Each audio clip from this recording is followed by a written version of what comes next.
So hello everyone, welcome करता हूं आप सबका आज की इस न्यू वीडियो में। तो दोस्तों, आज की इस न्यू वीडियो में आपको बताऊंगा कि आप जेस की सिम पे, वारिस की सिम पे और मुबलिन की सिम पे कैसे बैलेंस को चेक कर सकते हैं। आज की इस वीडियो में आपको बताऊंगा कि इन तीनों नेटवर्क्स पे आप बैलेंस को कैसे चेक कर सकते हैं। और मैं सबसे पहले आपको बताता चलूं कि इन तीनों नेटवर्क्स पे एक ही कोड अप्लाई होता है। अगर आपको नहीं पता तो बता दूं कि आपको इन तीनों नेटवर्क पर एक ही कोड अप्लाई होता है बैलेंस चेक करने के लिए।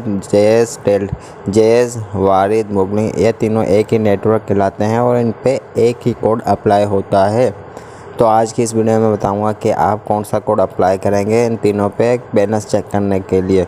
तो चलिए वीडियो को शुरू करते हैं। तो दोस्तों, सबसे पहले आपने अपने मोबाइल के डायलर पैड को ओपन करना है। डायलर पैड ओपन करने के बाद आपने सिंपली *111# डायल कर देना है।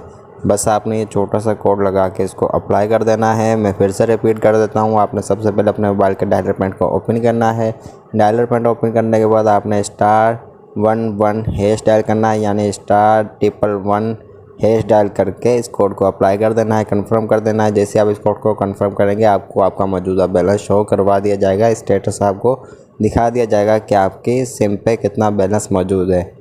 तो दोस्तों, ये थी आज की वीडियो। उम्मीद करता हूँ आपको मेरी वीडियो अच्छी लगी होगी। वीडियो अच्छी लगी होगी तो वीडियो को लाइक करें, शेयर करें। चैनल पर नए हैं तो चैनल को सब्सक्राइब करके चैनल का हिस्सा बनाएं। तो चलिए मिलते हैं नेक्स्ट वीडियो में। अपना बहुत ज़्यादा ख्याल रखिएगा, दुआ में याद रखिएगा। Bye bye, take care.